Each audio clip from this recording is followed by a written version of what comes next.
प्रिय विद्यार्थियों, आज की क्लास में हम पढ़ेंगे बहुपद के शून्यांक ज्ञात करना। तो सबसे पहले इसका अर्थ जानते हैं कि बहुपद का शून्यांक क्या होता है।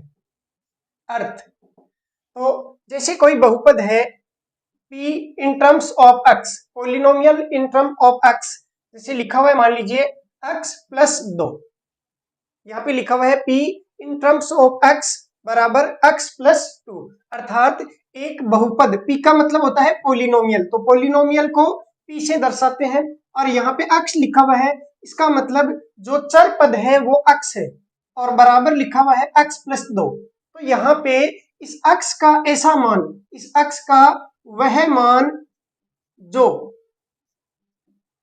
इस बहुपद px को शून्य कर दे, इस बहुपद px को शून्य कर दे, बहुपद px का शून्यांक कहलाता है, शून्यांक कहलाता है। अर्थात हम x की जगह क्या रखें कि इस पूरे का मान 0 हो जाए। x की जगह एक बार मैं लिखता हूं -2, आप देखेंगे जहां पे x है वहां पे मैंने -2 लिखा, तो ये हुआ x की जगह -2 प्लस 2, -2 और प्लस 2 हो गए 0। तो ये px जो था, x की जगह मैंने -2 लिखा, जैसे ही मैंने -2 लिखा तो ये जो बहुपद px था वो हो गया 0। तो परिभाषा ये हो गई कि x का वह मान, मतलब चर पद का वह मान, आप x की जगह ये भी लिख सकते हैं कि चर पद का वह मान जो बहुपद px को शून्य कर दे, अर्थात इसके मान को शून्य कर दे, बहुपद px का शून्यांक कहलाता है। साधारण भाषा में अपन कहें तो ये कहेंगे कि x का मान ज्ञात करना, x का मान ज्ञात करना ही क्या होता है, शून्यांक होता है। x का मान ज्ञात करना ही क्या होता है, शून्यांक होता है। अब x का जो मान आता है तो ये समीकरण का मूल भी कहलाता है। जैसे कोई भी समीकरण है, मान लीजिए एक रेखीय समीकरण है x प्लस 2, तो इसका हल जो होता है या इसका मूल होता है वो शून्यांक होता है। तो x का मान ज्ञात करना मतलब समीकरण का हल ज्ञात करना, या समीकरण के हल को समीकरण का मूल भी कहा जाता है। तो हेडिंग लिखेंगे आप, बहुपद के शून्यांक ऑब्लिक बहुपद के मूल ऑब्लिक बहुपद का हल, तीनों में से कुछ भी कहे एक ही बात है। और लिखेंगे बहुपद px, बहुपद px में चर पद, और कोष्टक में आप चाहें तो लिख सकते हैं x का वह मान जो बहुपद px को शून्य कर दे, जो बहुपद px को शून्य कर दे, बहुपद px का शून्यांक कहलाता है, बहुपद px का शून्यांक कहलाता है। फिर आगे लिखेंगे x का मान ज्ञात करना ही शून्यांक ज्ञात करना होता है, x का मान ज्ञात करना ही शून्यांक ज्ञात करना होता है। अर्थात किसी समीकरण का हल ज्ञात करना या मूल ज्ञात करना, अर्थात किसी समीकरण का हल ज्ञात करना या मूल ज्ञात करना ही समीकरण का शून्यांक होता है। मूल ज्ञात करना या हल ज्ञात करना ही समीकरण का शून्यांक होता है। अब आप एक उदाहरण लिखिए, एग्जाम्पल, px बराबर x स्क्वायर माइनस 2x का शून्यांक ज्ञात करें। px बराबर x स्क्वायर माइनस 2x का शून्यांक ज्ञात करें। तो कैसे ज्ञात करेंगे? शून्यांक ज्ञात करने का मतलब है आपको x का मान ज्ञात करना है। तो आप एक तरीका ये होता है कि आपको इसके बराबर 0 रख देना है, पी एक्स बराबर आपको 0 रख देना है, क्योंकि शून्यांक का मतलब होता है पी एक्स को वो शून्य कर दे। तो आप इसकी जगह लिखेंगे 0 बराबर एक्स स्क्वायर माइनस 2x, या आप डायरेक्ट लिखना चाहें तो एक्स स्क्वायर माइनस 2x बराबर 0 भी लिख सकते हैं। आप इसके बराबर इधर 0 लिखें या इसके बराबर राइट साइड में 0 लिखें, कोई प्रभाव नहीं पड़ता। तो मैं राइट साइड में 0 लिख देता हूं। अब माइनस के 2x का पक्षांतरण किया तो ये हो गया एक्स स्क्वायर बराबर 2x। अब यहाँ पे एक्स स्क्वायर का मतलब होता है x गुणा x बराबर 2x। एक x से x कट गया और बचा आपके पास में x बराबर 2। तो इस बहुपद x स्क्वायर माइनस 2x का हल आ गया x बराबर 2, अर्थात जो हल होता है वही कहलाता है शून्यांक। इसका शून्यांक हो गया x बराबर 2। अब आप यहाँ पे x की जगह 2 रख के देखेंगे, p x था आपके पास में x square minus 2x, x की जगह आप जैसे ही 2 रखेंगे तो p2 बराबर x की जगह लिखेंगे 2 तो 2 का स्क्वायर माइनस 2 और गुणा x की जगह लिखेंगे 2, 2 का स्क्वायर 4 माइनस 2 गुणा 2 4 और ये हो गया 0। तो ये आपके पास में प्रूफ भी हो गया कि बहुपद px बराबर एक्स स्क्वायर माइनस 2x का शून्यांक है वो 2 है। सिद्ध कीजिए। तो सिद्ध करने के लिए आप x की जगह 2 रखेंगे, 2 रखते ही वो इसको 0 कर देगा। ठीक, तो सीधी सी बात है भाई, x का जो मान होता है वो ही किसी बहुपद का शून्यांक कहलाता है। अगला एक उदाहरण लिखिए, बहुपद px, बहुपद p और कोष्टक में लिखेंगे x बराबर एक्स स्क्वायर माइनस 3x का शून्यांक ज्ञात करें।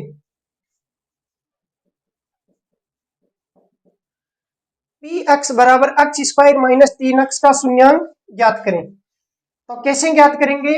हम इस px को किसके बराबर लिखेंगे? 0 के बराबर लिखेंगे। तो जो आपको बहुपद दिया गया है इसको आप 0 के बराबर रखेंगे। एक्स स्क्वायर माइनस 3x बराबर लिखा 0, तो एक्स स्क्वायर बराबर हो गया 3x, एक x से एक x कट गया और x का मान आ गया 3। x का जो मान आया वही कहलाएगा शून्यांक। शून्यांक या शून्यक एक ही बात है। शून्यांक या शून्यक, शून्य प्लस अंक, शून्यांक या शून्यक वह अंक जो किसी भी बहुपद को शून्य कर दे। एक उदाहरण और लिखेंगे, x प्लस 1 का शून्यक क्या होगा?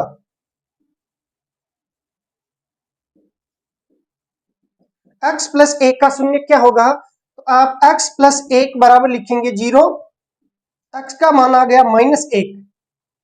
तो ये पोलिनोमियल था px बराबर x प्लस 1।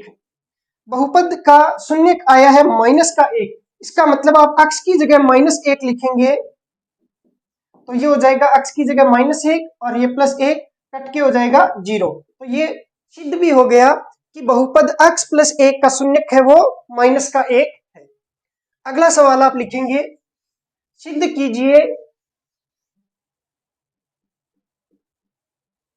सिद्ध कीजिए कि बहुपद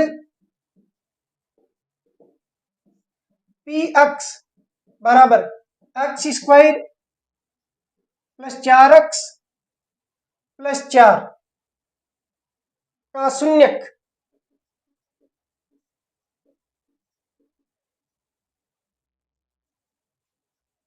-2 है।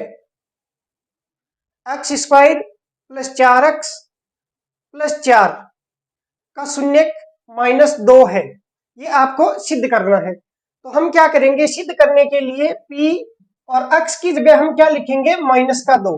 अगर ये इसको 0 कर देता है इसका मतलब तो ये शून्यक है, और अगर ये 0 नहीं कर पाता है तो आप लिखेंगे कि ये इसका शून्यक नहीं है। तो आप p की जगह x की जगह लिखेंगे -2, तो ये x स्क्वायर की जगह हो जाएगा -2 का स्क्वायर प्लस 4 गुणा x की जगह -2 और प्लस 4।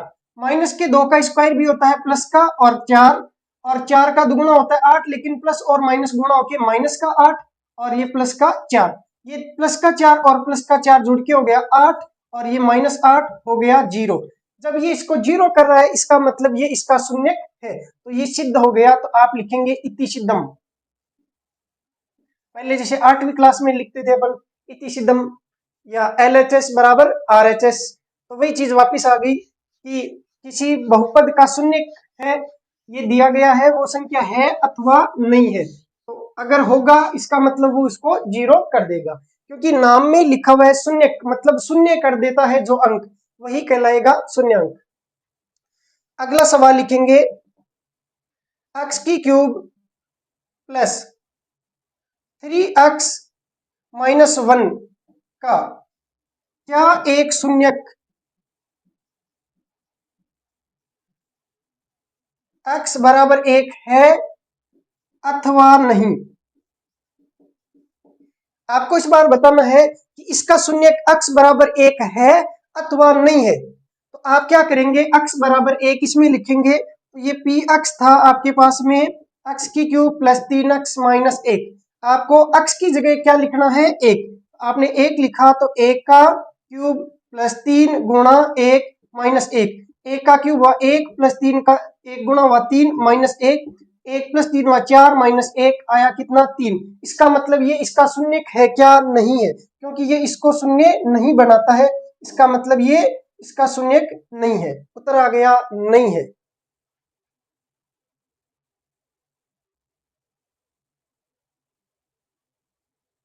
अगला सवाल लिखेंगे, इसी में चेंज कर देता हूं, आप अलग से लिखेंगे बहुपद px बराबर x की क्यूब प्लस 2x माइनस 1 का क्या एक शून्यक x बराबर माइनस 1, क्या एक शून्यक x बराबर माइनस 1 है अथवा नहीं, है अथवा नहीं। इस बार क्या करना है, x की जगह आपको लिखना है माइनस का 1। तो आप x की जगह माइनस का 1 लिखेंगे तो माइनस 1 का क्यूब प्लस 2 गुणा x की जगह माइनस 1 माइनस 1, और इसको जब सरल करेंगे तो ये हो जाएगा x का क्यूब। तो माइनस 1 का क्यूब भी होता है माइनस में, ये जब 2 1 से गुणा होगा तो माइनस का 2 हो जाएगा, और जब ये माइनस 1 है तो ये जुड़ के माइनस 1 और माइनस 2 माइनस के 3 और माइनस 1 हो गया माइनस के 4। तो ये इसका शून्यक है अथवा नहीं है, तो उत्तर आया नहीं है। अगला सवाल, अगर यहाँ पे x स्क्वायर होता तो बताओ ये शून्यक होता अथवा नहीं होता, सोल्व करके बताएंगे आप। तो देखेंगे x की जगह लिखेंगे माइनस 1, तो माइनस 1 का क्यूब प्लस 2 गुणा माइनस 1 का स्क्वायर माइनस 1। माइनस 1 का क्यूब भी होता है माइनस का 1, ये माइनस 1 का स्क्वायर होता है प्लस का 1, प्लस का 1 2 से गुणा होगा तो प्लस का 2, और ये माइनस 1, ये माइनस 1 जुड़ के हो जाएंगे माइनस के 2, और ये प्लस का 2 आपस में कट जाएंगे और आ गया 0। ऐसी कंडीशन में ये क्या होगा, इसका शून्यक होगा। तो शून्यक है, ऐसे आपको सिद्ध करना है कि शून्यक है अथवा नहीं है। अब हम ज्ञात करते हैं कि किसी बहुपद के कितने शून्यक हो सकते हैं। जैसे कोई बहुपद है, उसके एक या एक से अधिक शून्यक हो सकते हैं अथवा नहीं हो सकते हैं। तो इस चीज का हमें पता चलेगा बहुपद की घात से। जैसे मान लीजिए कोई रेखीय समीकरण है या रेखीय बहुपद है x प्लस 1, तो इसके कितने मान आ सकते हैं x के, तो आप इसको बराबर लिखेंगे 0 के, तो यहां से x का मान आएगा केवल और केवल माइनस का 1, ये प्लस का 1 इधर आके हो जाएगा माइनस का, तो x बराबर माइनस 1। इसके अलावा आप कुछ भी रख दो, चाहे इसको ये 0 नहीं करेगा भाई, x प्लस 1 है, इसको 0 करने के लिए आपको x की जगह माइनस 1 रखना होगा। अगर आप x की जगह कुछ और लिखते हैं, जैसे आप 1 लिखते हैं प्लस का, या 2 लिखते हैं, 3 लिखते हैं, कुछ भी लिखते हैं, आप x बराबर 0 भी लिखते हैं, तो भी इसका मान पूरे का 0 नहीं होगा। इसका मतलब इसका एकमात्र शून्यक होगा वो माइनस का 1 होगा। अब हमें कैसे पता चलेगा कि इसका केवल एक ही शून्यक है, तो आपने देखा कि ये एक रेखीय समीकरण है या रेखीय बहुपद है, तो रेखीय बहुपद का केवल और केवल एक ही शून्यक होता है। अभी मैं आपको तरीका बता देता हूं कि किस प्रकार से आप ज्ञात कर पाएंगे कि किसी भी बहुपद के अधिकतम कितने कितने शून्यक हो सकते हैं। तो एक उदाहरण और देखते हैं। जैसे मैंने लिखा एक्स स्क्वायर और फिर मैं लिखूंगा -5x और प्लस लिखूंगा 6। ठीक है, तो मुझे x के मान ज्ञात करने हैं, तो मैं बराबर लिखूंगा 0। अब गुणा करूं तो आ जाए प्लस का 6 और जोड़ूं तो आ जाए माइनस का 5। तो इसके दो टुकड़े करने हैं आपको। ऐसे दो टुकड़े करो कि जोड़े तब तो आ जाए माइनस का 5, गुणा करे तो आ जाए प्लस का 6। दो टुकड़े हो जाएंगे, एक तो माइनस का 3 और एक माइनस का 2। 3 और 2 को गुणा करेंगे तो प्लस का 6 बन जाएगा। माइनस का 3 गुणा माइनस का 2 प्लस का 6, जोड़ेंगे तो माइनस का 3 और माइनस का 2 जुड़ के हो जाएगा माइनस का 5। तो इसका मतलब ये हुआ कि इसके टुकड़े हो गए एक्स स्क्वायर माइनस का 3x माइनस का 2x और प्लस का 6। इस दोनों में कॉमन क्या रहा है? x। x कॉमन लिया तो बच गया x माइनस 3। इन दोनों में कॉमन क्या रहा है? माइनस का 2। तो माइनस का 2 कॉमन लिया तो बच गया x और यहाँ पे माइनस कॉमन लिया तो बचेगा माइनस का 3, क्योंकि प्लस में से माइनस कॉमन लेते हैं तो माइनस बचता है। वापिस माइनस माइनस गुणा होके प्लस हो जाता है। अब इन दोनों में x माइनस 3 फिर से कॉमन आ रहा है, तो x माइनस 3 को मैंने फिर से कॉमन ले लिया, तो यहाँ पे बच गया x, यहाँ पे बच गया -2 बराबर 0। अब ध्यान रखिए, गणित में अगर दो कोई संख्याएं गुणा होके 0 हो रही है, जैसे a गुणा b बराबर 0, तो ये तभी संभव है जब या तो a है वो 0 हो या फिर b है ये 0 हो। आप कोई भी मुझे ऐसी दो संख्याएं बताइए कि जिनको गुणा करने पर 0 आ जाए। तो 0 के अलावा कोई भी ऐसी संख्याएं नहीं होगी जिनको आप गुणा करेंगे तो 0 आएगा। कोई सी भी ऐसी संख्या नहीं है। इसका मतलब कम से कम एक संख्या 0 लेनी पड़ेगी। 0 से किसी भी संख्या को गुणा करेंगे तो इसका मतलब 0 आ जाएगा। तो इनमें से कन्फर्म एक संख्या है वो 0 है, या तो a 0 है या फिर b 0 है। तो दो संख्याओं का गुणनफल अगर 0 होता है, आप नोट करके लिख लीजिए साइड में, नोट। यदि दो संख्याओं का गुणनफल 0 है तो इसका अर्थ है उनमें से या तो पहली संख्या 0 है या दूसरी संख्या 0 है या दोनों संख्याएं 0 है। अगर दोनों संख्याएं 0 होगी तब भी तो ये 0 आ जाएगा। 0 गुणा 0 0, या 0 गुणा दूसरी संख्या का कुछ मान हो सकता है, या पहली संख्या गुणा दूसरी संख्या का मान 0 हो सकता है। तो तीन कंडीशन बन गई, या तो पहली 0 या दूसरी 0 या दोनों 0। अब वापिस आते हैं इस पे, यहाँ पे एक पद ये गुणा दूसरा पद ये, दोनों गुणा होके हो रहे हैं 0। इसका मतलब या तो ये 0 है या फिर ये 0 है। तो पहले हम इसके बराबर 0 रखते हैं, x माइनस 3 बराबर 0। तो यहां से मान आ गया x का मान प्लस का 3। अगर मैं इसको 0 के बराबर रखूं, x माइनस 2 को 0 के बराबर रखूं, तो यहां से मान आ गया x का 2। तो कई स्टूडेंट्स को ये आज क्लियर हुआ होगा कि हम ऐसा क्यों करते हैं कि इसके बराबर 0 रखते हैं और एक बार इसके बराबर 0 रखते हैं। ऐसा इसलिए करते हैं क्योंकि गणित में दो संख्याओं का गुणनफल 0 तभी हो सकता है जब उनमें से कम एक संख्या 0 हो। तो या तो ये 0 हो या ये 0 हो। इस कारण एक बार इसके बराबर 0 रखते हैं और एक बार इसके बराबर 0 रखते हैं। तो कई सारे स्टूडेंट्स के आज ये डाउट क्लियर हो गया होगा कई सालों बाद में कि हम ऐसा क्यों करते हैं। तो मेरी क्लास में आपको बहुत सारी चीजें ऐसी सीखने को मिलेगी जो बिल्कुल बेसिक चीजें होती है और आपको पता नहीं होती है, आप बस उनको सोल्व करते आते हैं और ऐसा क्यों करते हैं ये आपको पता नहीं रहता है। तो आज पता चल गया होगा। अब यहाँ से x का मान 3 भी आया और x का मान 2 भी आया। इसका मतलब आप इसमें x का मान 3 रखोगे तो भी 0 होगा, x का मान 2 रखोगे तो भी 0 होगा। तो इसके कुल कितने शून्यक हो गए? 2 शून्यक हो गए। शून्यकों की संख्या कितनी हो गई? 2। 3 भी है और 2 भी है। तो हमें कैसे पता चलेगा कि किसी भी बहुपद में अधिकतम कितने शून्यक हो सकते हैं? तो वो पता चलेगा इस बहुपद की घात से, डिग्री से। कल मैंने बताया था डिग्री क्या होता है? अधिकतम घात। किसी बहुपद की जो अधिकतम घात होती है अक्ष की अधिकतम घात, या अक्ष की जगह लिखूं चर पद की जो अधिकतम घात है वही उसकी डिग्री कहलाती है। तो किसी बहुपद की डिग्री के हिसाब से आप बताएंगे कि उसके कितने शून्यक होंगे। यहाँ पे x की अधिकतम घात कितनी है 1, तो इसके कितने शून्य होंगे 1 होंगे। यहाँ पे x की अधिकतम घात कितनी है 2, यहाँ पे 1 भी है लेकिन अधिकतम कौन सी है 2, इसका मतलब इसके शून्यकों की संख्या कितनी हो जाएगी 2 हो जाएगी। ऐसे ही अगर किसी बहुपद में अधिकतम घात 3 है तो इसका मतलब उसके शून्यकों की अधिकतम संख्या है वो 3 हो सकती है। तो लिखेंगे नोट, नोट करके लिखेंगे बहुपद में शून्यकों की संख्या, हेडिंग लिखेंगे बहुपद में शून्यकों की संख्या, और इसमें अब लिखेंगे किसी बहुपद की जितनी घात होती है, कोष्टक में लिखेंगे डिग्री ऑफ पॉलिनोमियल,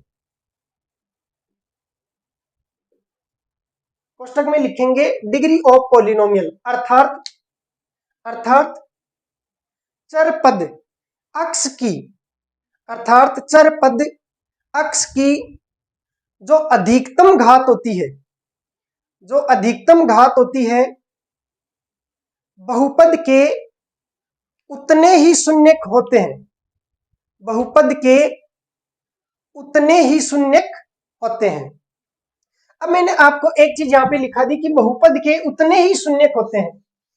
तो जैसे मान लीजिए कोई द्विघातीय बहुपद है, मतलब कोई 2 घात वाला बहुपद है, तो उसमें क्या जरूरी है क्या कि दोनों ही शून्यक है वो अलग अलग होंगे, या क्या 2 शून्यक समान हो सकते हैं क्या? तो चेक करते हैं। देखो एक उदाहरण लेते हैं,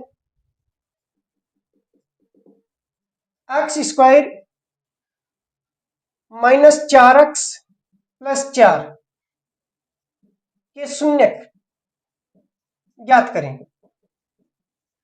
तो इसमें x की अधिकतम घात कितनी है 2, इसका मतलब इसके कितने शून्यक होंगे 2 होंगे। तो ज्ञात करते हैं कौन कौन से हैं। तो x², अब देखो 4x के ऐसे टुकड़े करने हैं कि गुणा करें तब तो आए प्लस का 4, जोड़ें या घटाएं तो आए माइनस का 4, तो टुकड़े हो गए माइनस के 2 और माइनस के 2, तो आप लिखेंगे माइनस का 2x माइनस का 2x और ये प्लस का 4।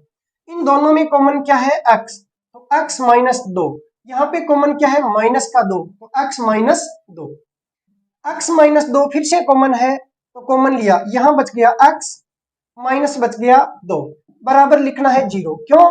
क्योंकि आपको इसके शून्य ज्ञात करने हैं तो बराबर 0 रखना पड़ेगा। अब यहां से ये गुणा ये बराबर 0, इसका मतलब या तो ये 0, तो यहां से x का मान आ जाएगा 2, और अगर इसको 0 रखें तो भी x का मान कितना आता है 2, तो इसके शून्यक तो 2 है लेकिन दोनों शून्यक आपस में समान है। तो आप नोट करके लिखेंगे, पहले तो ये उदाहरण लिख लीजिए, इसे नोट कर लीजिए।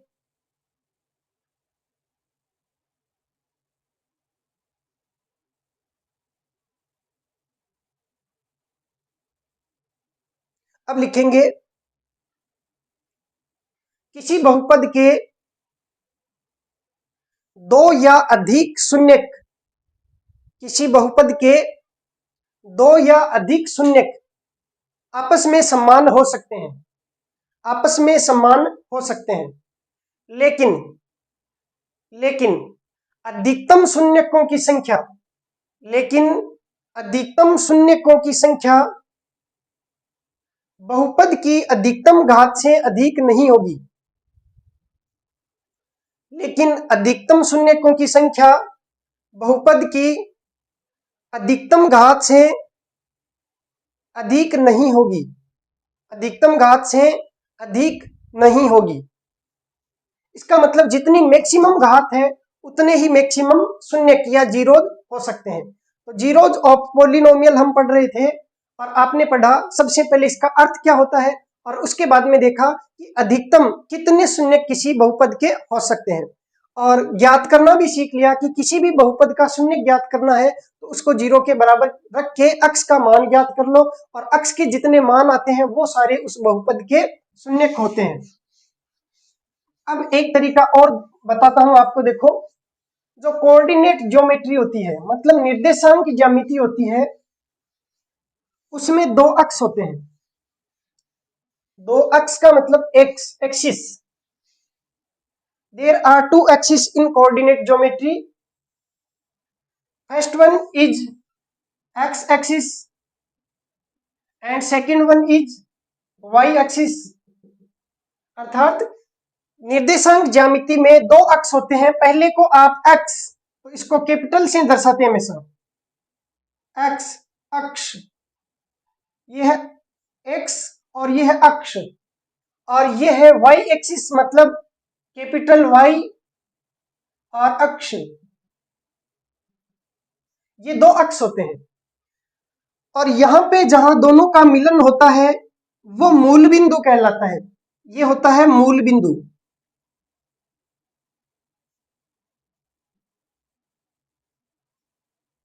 ये कहलाएगा मूल बिंदु। अब मूल बिंदु से हम राइट साइड में जितना दूर चलते हैं, जैसे यहां से इतने दूर चले, मूल बिंदु से दूर चलना है, आप किसी स्थान से दूर चलते हैं, इसका मतलब या तो आप इस साइड जाएंगे या आप इस साइड जाएंगे। आप ऐसे नहीं जा सकते कि आपको दूर जाना है आप ऊपर उठ गए, नहीं। जैसे हेलीकॉप्टर को दूर जाना है तो ऐसा नहीं कि वो ऊपर उठ के और इतना आ गया कि दूर आ गया, नहीं। उसको दूर चलना, इसका मतलब उसको ऐसे चलना होगा। हाँ, ऐसे चलने के लिए पहले हो सकता है उसको उठना होगा, लेकिन वो दूर जाएगा, तो इसका मतलब यहां से जो डिस्टेंस होगी वो दूरी होगी। तो यहां मूल बिंदु से इस साइड में क्षैतिज जो दूरी होती है वो एक्स एक्सिस की दूरी कहलाती है, या मूल बिंदु से दूरी कहलाती है। तो यहां से ये एक इकाई है तो आप इसको प्लस का एक लिखते हैं, यहां से यहां 2 इकाई है तो प्लस का 2 लिखेंगे, 3 इकाई है तो प्लस का 3, 4 इकाई दूरी है तो प्लस का 4, 5 इकाई दूरी है तो प्लस का 5, और ये अनंत तक चलता रहता है। और ये जो बिंदु है वो मूल बिंदु से दूर है क्या? नहीं है। कितना दूर है? 0 दूर है, मतलब 0 यूनिट दूर है। तो यहाँ पे जो बिंदु होगा वो होगा 0। अब इस बिंदु से इधर अगर निगेटिव साइड में दूरी है 1 इकाई, तो ये होगा माइनस का 1, 2 इकाई दूर है माइनस का 2, 3 इकाई दूर है माइनस का 3, 4 इकाई दूर है माइनस का 4, 5 इकाई दूर है माइनस का 5। आप इसको ऐसे समझ सकते हैं कि यहाँ पे कोई व्यक्ति खड़ा है और उसको दौड़ लगानी है, उस तरफ आगे की तरफ दौड़ लगानी है। अगर मान लीजिए कोई व्यक्ति इस व्यक्ति से, इस यहाँ वाले व्यक्ति से इतना आगे है, इसका मतलब वो 1 किलोमीटर आगे है। अगर इतना आगे, इसका मतलब वो 2 किलोमीटर आगे है। अगर वो व्यक्ति यहाँ, इसका मतलब इससे वो 3 किलोमीटर आगे है। ऐसे ही इस व्यक्ति से अगर कोई इस साइड में है, इसका मतलब वो पीछे है, तो पीछे है तो माइनस में 1 किलोमीटर है। इसका मतलब इधर कोई होता है तो वो मूल बिंदु से पीछे की साइड में स्थित होता है। अब ये तो हो गया अक्ष एक्सिस में मान, तो ये पूरा अक्ष एक्सिस है, तो ये इधर अक्ष होता है माइनस का और इधर अक्ष होता है प्लस का, मतलब इधर वाली संख्याएं पॉजिटिव और इधर वाली संख्याएं निगेटिव। अब मैंने कहा था कि हेलीकॉप्टर जो है वो उड़ान भरेगा, इसका मतलब वो ऊपर भी उठेगा। तो मूल बिंदु से अगर ऊंचाई को देखा जाए तो वो होती है वाई एक्सिस। अब मान लीजिए इस बिंदु से कोई 1 किलोमीटर ऊपर है, इसका मतलब वो प्लस का 1 होगा, क्योंकि हाइट को प्लस में ही नापते हैं। इससे ये 1 ऊपर, इससे ये 2 यूनिट ऊपर, और यहाँ पे 3 यूनिट ऊपर, 4 यूनिट ऊपर, और ये 5 यूनिट ऊपर। ये लो, अगर मान लीजिए ये धरातल है और धरातल से कोई नीचे की साइड में है, इसका मतलब वो ऊपर नहीं है, वो गहराई में है, और गहराई को आप माइनस से दर्शा सकते हैं। तो ये हो गया माइनस का 1, यहाँ पे दूसरा बिंदु हो गया माइनस का 2, और ये माइनस का 3, और ये माइनस का 4 और माइनस का 5। ऐसे ही ये होगा वाई एक्स, लेकिन कौन से वाला? माइनस का। इधर वाई एक्स किसका? प्लस का। इधर अक्ष कौन सा? प्लस का, और इधर अक्ष हो गया माइनस का। अब मान लीजिए यहाँ पे कोई बिंदु है, यहाँ पे, इसका मतलब वो इससे कितना दूर है? तो मान लो 4 यूनिट दूर है, जैसे यहां से लेते हैं, ये लो जी, 4 यूनिट दूर है, मतलब इससे दूरी नापते हैं। यहाँ पे मान लीजिए कोई हेलीकॉप्टर है या कोई चिड़िया उड़ रही है,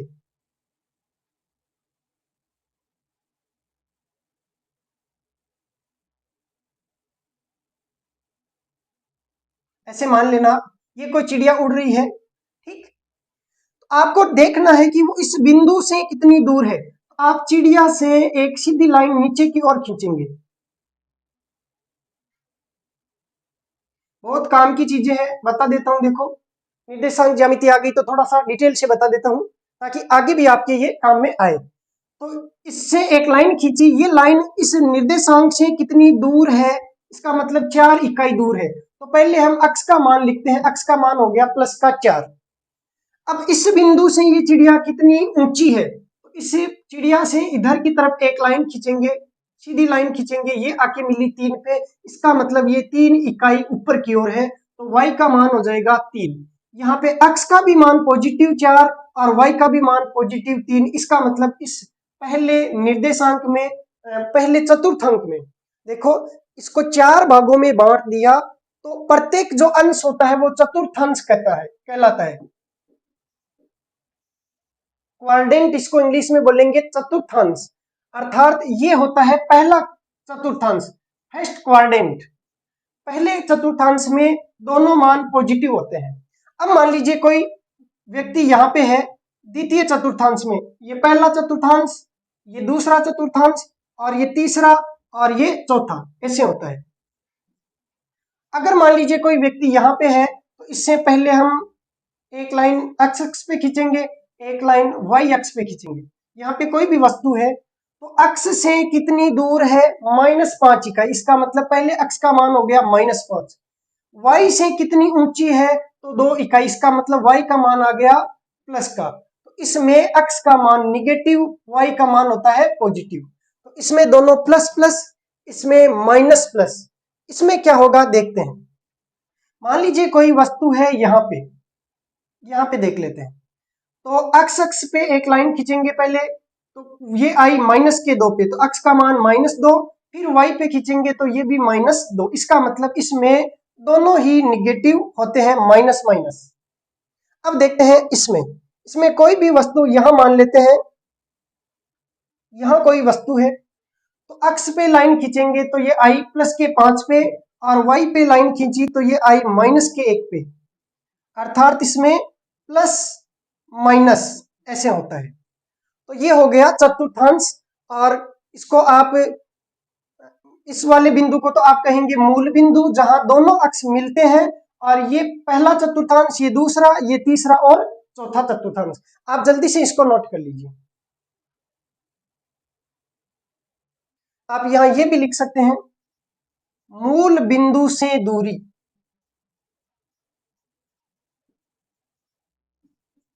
और ये हो जाएगी मूल बिंदु से ऊंचाई। मूल बिंदु से ऊंचाई। रिसेंटली कॉलेज लेक्चरर का एक एग्जाम हुआ था अभी, उसमें एक सवाल इससे रिलेटेड पूछ लिया गया था, तो डायरेक्टली सिलेबस में नहीं दिया गया, लेकिन सवाल पूछने की संभावना रहती है, तो मूल बिंदु का हमें थोड़ा सा नॉलेज होना चाहिए। अभी आपके पॉलिनोमियल में भी ये काम में आने वाला है, बता लीजिए इसको।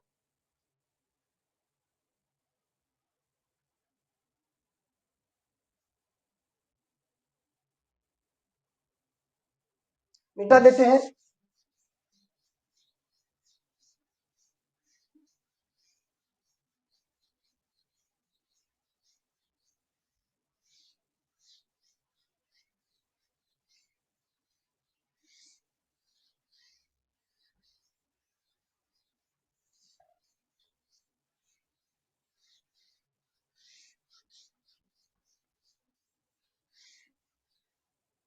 अब वापिस देखो,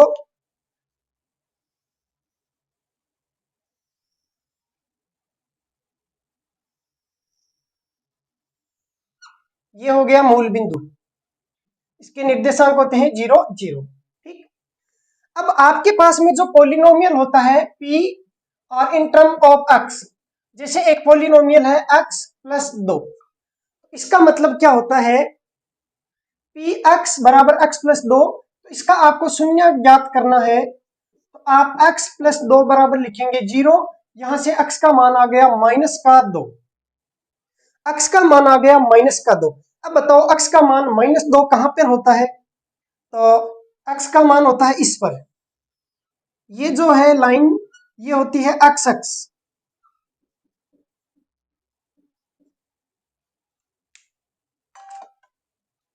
और इस x अक्ष में x का मान इधर पॉजिटिव होता है 1 2 3 4, और इधर होता है निगेटिव -1 -2। तो मान लीजिए यहाँ पे x का मान है -2, अब यहाँ पे है, तो मैं ऐसे लाइन खींच सकता हूं क्या? नहीं, क्योंकि ऐसे लाइन खींचूंगा तो यहां आते ही मान हो जाएगा -3, इधर आऊंगा तो हो जाएगा -1, तो मैं ऐसे लाइन नहीं खींच सकता। इसका मतलब दूसरा तरीका है कि मैं ऐसे लाइन खींच सकता हूं क्या? बिल्कुल, ये लो जी, x बराबर -2 की रेखा मैंने खींची, तो x बराबर -2 की रेखा ऐसे होगी कि आप x बराबर जाए -2 पर और ऐसी लाइन खींचे कि x का मान बदलना नहीं चाहिए, x का मान तो -2 ही रहना चाहिए। तो x का मान -2 रखने के लिए मैं ऐसे लाइन नहीं खींच सकता, क्योंकि ऐसे लाइन खींचूंगा तो इधर बढ़ते ही -1 हो जाएगा, इधर बढ़ते ही -2 और आगे बढ़ेंगे, सॉरी -3 और आगे बढ़ेंगे -4 हो जाएगा। मुझे x का मान -2 रखना, इसका मतलब इस बिंदु से मैं इधर भी नहीं जा सकता, इस बिंदु से मैं इधर भी नहीं जा सकता। तो कोई आपको पकड़ के रख ले कि आपको यहीं पर रहना है, आप इधर भी नहीं जा सकते, आप इधर भी नहीं जा सकते, तो आप किधर जाएंगे? आप ऊपर की तरफ उड़ना शुरू कर देंगे। ठीक, तो आप ऊपर की तरफ उड़ना शुरू कर देते हैं, अर्थात आपको लाइन ऐसे खींचनी होगी। भाई समझाने के लिए मैंने बताया आपको, ताकि याद रह जाए। लिमिट बता दी कि x का मान -2 रखना चाहिए, तो इस बिंदु पे है और ये नीचे एक लाइन है। आपको कह दिया कि ना इधर जाना है ना इधर जाना है, तो आप किधर जाएंगे? ऊपर उठ जाएंगे, बस यही तरीका है। आप ऊपर की तरफ उठ जाते हैं, अर्थात ये जो लाइन है वो x बराबर -2 की लाइन है। ठीक, अब मैंने इतना टाइम क्यों लगाया यहाँ पे, इसका क्या मकसद है? तो मैंने आपको कहा कि ये जो बहुपद है इसमें x की अधिकतम घात कितनी है? तो 1, इसकी 1 घात है, अर्थात इसका शून्यक है वो कितने शून्यक हो सकते हैं? तो इसके एक ही शून्यक हो सकते हैं, मतलब इसका एकमात्र एक ही शून्यक होगा। अब मैं आपको ये ना देख के केवल ये डायग्राम दे दूं और कहूं कि बहुपद है कोई पी एक्स और उसको ग्राफ से दर्शाया गया है, तो बताओ इसके कितने शून्यक होंगे? तो आप ये देखना कि अगर यहाँ पे x लिखा है, अगर यहाँ पे देखना x लिखा है, तो ये x अक्ष को कितनी बार काट रहा है? x अक्ष को कितनी बार काट रहा है? तो ये जो लाइन है इस x अक्ष को, इसको अलग कलर से बनाते हैं। देखो,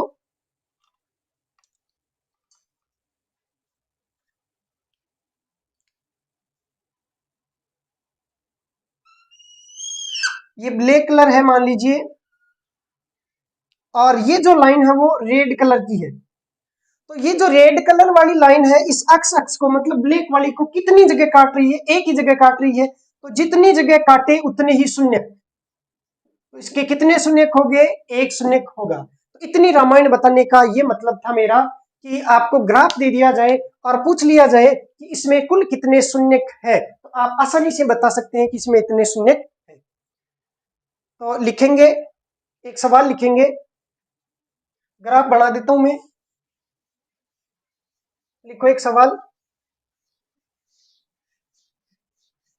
निम्न ग्राफों के माध्यम से, निम्न ग्राफों के माध्यम से बताइए कि किसी बहुपद पी अक्ष के कितने शून्यक है? कि किसी बहुपद पी अक्ष के कितने शून्यक है? और आपको पहला तो मैं ग्राफ देता हूं, ये एक्स अक्ष होगा, ये वाई अक्ष होगा, और मैं ऐसे एक लाइन खींच देता हूं अलग कलर से। आपको बताना है कितने इसके शून्यक है।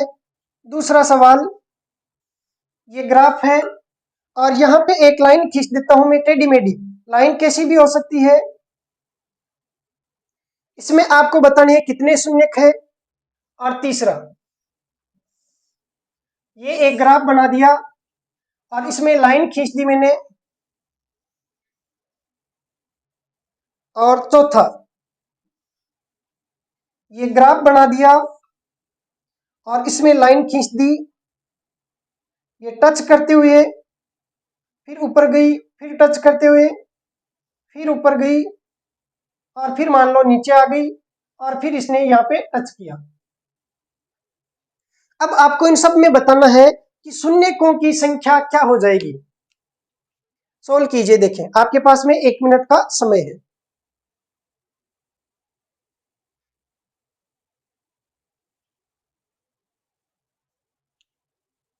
पहला सवाल देखिए, पी अक्स, इसका मतलब आपको चेक करना है कि अक्स अक्स को कितनी बार काटेगी। अगर पी अक्स दे रखा है तो चेक करना है अक्स अक्स को कितनी बार काट रही है, उतने ही शून्य होंगे।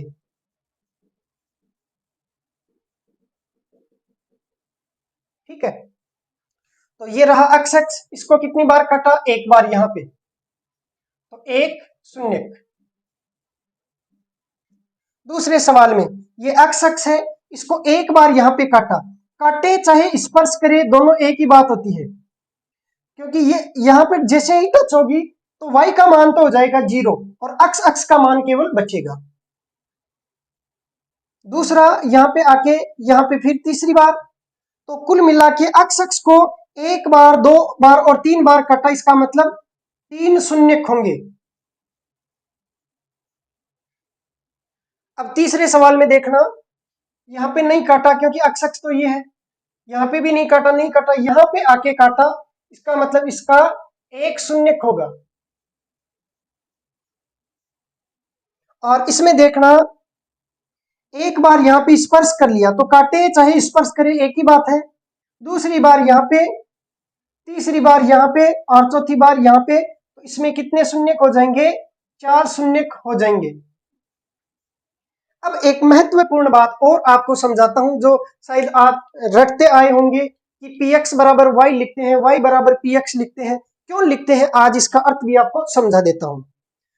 पहले सवाल में आप देखेंगे कि जहां पे इस लाइन ने, क्योंकि ये जो समीकरण जो भी दी गई होती है या जो बहुपद दिया गया होता है, जैसे अक्स और -3 बराबर 0, मान लो ये अक्स -3 बराबर 0 की कोई रेखा है, या फिर मान लो और कुछ लिखा हुआ है और इस टाइप की कोई रेखा है जो दर्शाने पे से दर्शाई जाती है, तो आपने देखा कि जब ये यहाँ पे अक्स अक्स को टच करेगी तो y का मान यहाँ पे क्या हो जाएगा, y बराबर क्या हो जाएगा, 0, क्योंकि y क्या होता है, धरातल से कोई वस्तु जितनी ऊंची है वो y का मान होता है। तो ये तो हो गया धरातल, अक्स अक्स जो है वो धरातल है, इससे ये बिंदु कितना ऊंचा है, आप देखेंगे कि इस धरातल से ये ऊंचा है ही नहीं, इसका मतलब यहाँ पे y का मान क्या है, 0। इसमें आप देखते हैं तो इस बिंदु पे भी, ये जो बिंदु है ये अक्स अक्स से ऊंचा है क्या, नहीं, इसका मतलब यहाँ पे भी y बराबर 0, यहाँ पे भी y बराबर 0, यहाँ पे भी y बराबर 0। इसका मतलब पोलिनोमियल का जब शून्य ज्ञात करते हैं तो वहां पे y बराबर होता है 0, मतलब y बराबर आ जाता है 0। और दूसरी बात, हम इसको बराबर लिखते हैं 0 के, भाई इसको 0 के बराबर लिख के फिर हम शून्य का मान ज्ञात करते हैं, तो इसको 0 के बराबर रखेंगे, और 0 कौन हो रहा है हकीकत में, y, इसका मतलब ये कौन है, ये y है, y बराबर पी अक्स, ऐसे पोलिनोमियल को दर्शाया जाता है।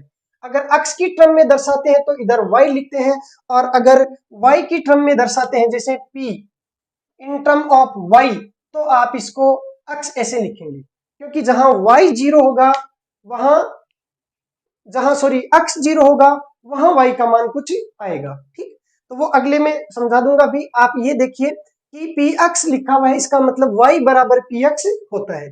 तो आज तक हम रखते आए कि पी एक्स बराबर y लिखा जाता है या y बराबर पी एक्स लिखा जाता है, आज समझ में आ गया कि क्यों, क्योंकि वहां पे y का मान 0 हो जाता है। तीसरे में देखते हैं, यहां पे देखो y का मान कितना, 0, इसमें भी y का मान 0, y का मान 0, y का मान 0, y का मान 0, लेकिन अक्स का मान यहाँ पे जैसे -1 है, यहाँ पे -5 है, यहाँ पे उदाहरण के लिए +6 है, +8 है, तो अक्स के मान तो अलग अलग है लेकिन y का मान 0 है, तो 4 शून्य प्राप्त हुए। इसका मतलब कोई बहुपद था p इन टर्म ऑफ अक्स, इसका मान 4 बार 0 हुआ, इसका मतलब ये बराबर हुआ किसके, 0 के, कितनी बार, 4 बार। तो 0 कौन हो रहा है, y, इसका मतलब ये 0, ये जो है वो किसके बराबर है, y के बराबर है। इस कारण से हम बहुपद को ऐसे लिखते हैं कि y बराबर पी अक्स, और अक्स का मतलब होता है कि जो आप बहुपद लिखेंगे उसमें चर पद है वो अक्स के रूप में होगा, जैसे अक्स की घात 4 प्लस अक्स की घात 3 प्लस 2 अक्स स्क्वायर माइनस अक्स ऐसे। ठीक, तो इसे नोट कर लीजिए। अगर ज्यादा समझ में ना भी आए तो सीधा सीधा रट लो, अगर पी अक्स है तो देखना है अक्स अक्ष अक्ष को, मतलब यहाँ अक्ष है तो अक्ष अक्ष को कितनी बार काट रहा है, उतने शून्य। और अगला लिखेंगे हम पी वाई, तो वो हो जाएगा वाई अक्ष को जितनी बार काटे उतने शून्य। तो इसको मैं मिटा देता हूं और नए ग्राफ बनाता हूं। अगला आप लिखेंगे, क्वेश्चन लिखेंगे बहुपद x बराबर p y को निम्न ग्राफों के माध्यम से दर्शाया गया है।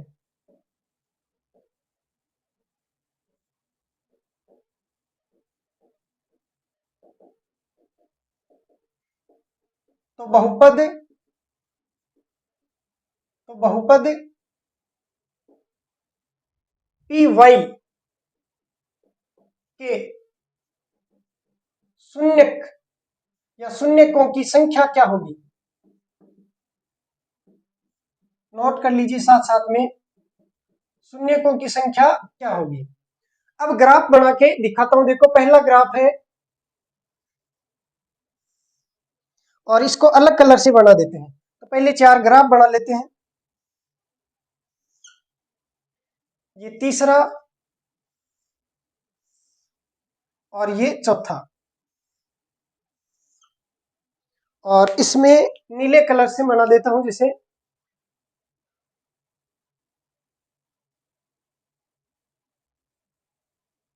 इसमें आपको बताने हैं शून्यकों की संख्या क्या होगी।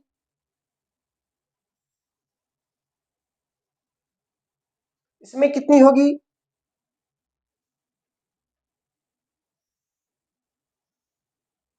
इसमें कितनी होगी, इसमें कितनी होगी।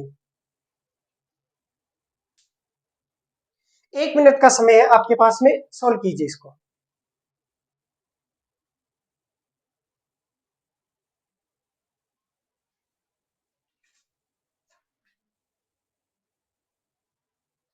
सोल्व कर लिया होगा शायद। इस बार पॉलिनोमियल किसकी टर्म में है, y की टर्म में है, p in term of y। इसका मतलब आपको देखना है कि y अक्ष को कितनी बार काट रहा है, अर्थात y अक्ष को कितनी बार काट रहा है। ये जो ग्राफ दिया गया है ये y अक्ष को, तो y अक्ष ये होता है, इसको कितनी बार काटा, एक बार। यहाँ पे इसके कितने शून्य हो जाएंगे, एक शून्य। दूसरे में देखना, ये y अक्ष है, इसको कितनी बार काटा, इसको भी एक बार काटा, तो यहाँ पे एक शून्य होगा। अब ग्राफ चाहे ऐसा हो चाहे टेढ़ा मेढ़ा कैसा ही हो, हमें तो केवल y से मतलब है कि y को कितनी बार काट रहा है। इसमें y को कितनी बार काट रहा है, एक बार, दूसरी बार, तीसरी बार, तो कितने शून्य, 3 शून्य। इसमें कितनी बार काटा, एक बार, तो एक शून्य।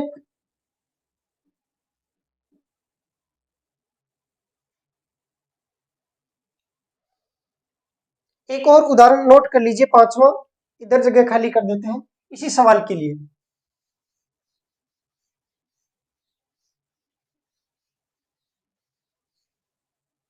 सवाल यही है, इसके लिए 5वां ग्राफ देखेंगे।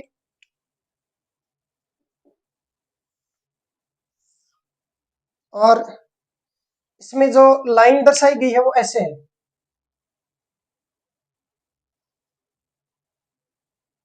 और इसमें लिखा है जैसे यहाँ पे 4।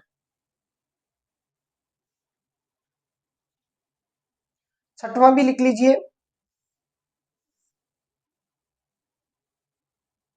यहाँ पे दर्शाया गया है, अलग कलर से लिखते हैं। ये लिखा है -5।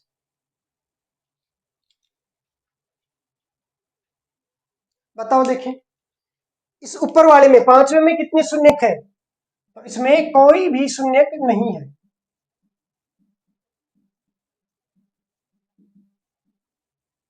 क्यों नहीं है बताते हैं। देखो ये जो लाइन है, तो आप जानते हैं ये x अक्ष है और ये y अक्ष है। तो इस लाइन को देखें तो ये लाइन फिक्स 4 से गुजर रही है। इसका मतलब यहाँ पे x का मान कितना है, 4, और y का मान परिवर्तित हो रहा है, ऊपर जितना बढ़ रहे हैं y का मान बढ़ रहा है, जितना नीचे चल रहे हैं y का मान घट रहा है। तो y का मान है वो लगातार परिवर्तित हो रहा है, लेकिन x का मान है वो फिक्स रह रहा है, और x का मान कितना आ रहा है 4। अब आप देखेंगे p in term of y, यहाँ पे y है क्या, नहीं है, तो x का मान 4 है, इसमें रख सकते हैं क्या x का मान 4? नहीं रख सकते, इसका मतलब कोई भी शून्यक नहीं है, इस कारण से कोई भी शून्यक नहीं है। इसमें देखेंगे तो ये x अक्ष है, x अक्ष में यहाँ पे मान होता है -5, तो ये कोई सीधी लाइन है, इसका मतलब x का मान 5 रहेगा हर जगह पे, y का मान चेंज होता रहेगा लेकिन x का मान फिक्स रहेगा 5, -5।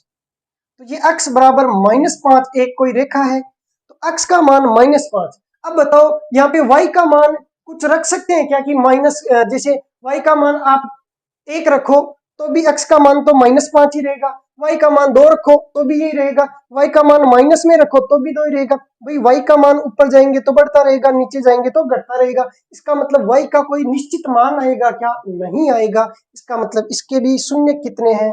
0, कोई भी शून्यक नहीं है।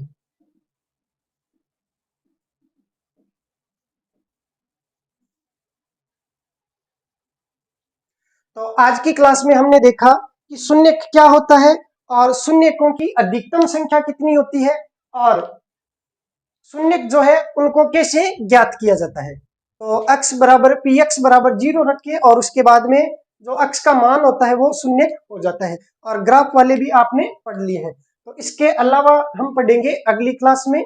जुड़े रहिए इस चैनल के साथ में। धन्यवाद।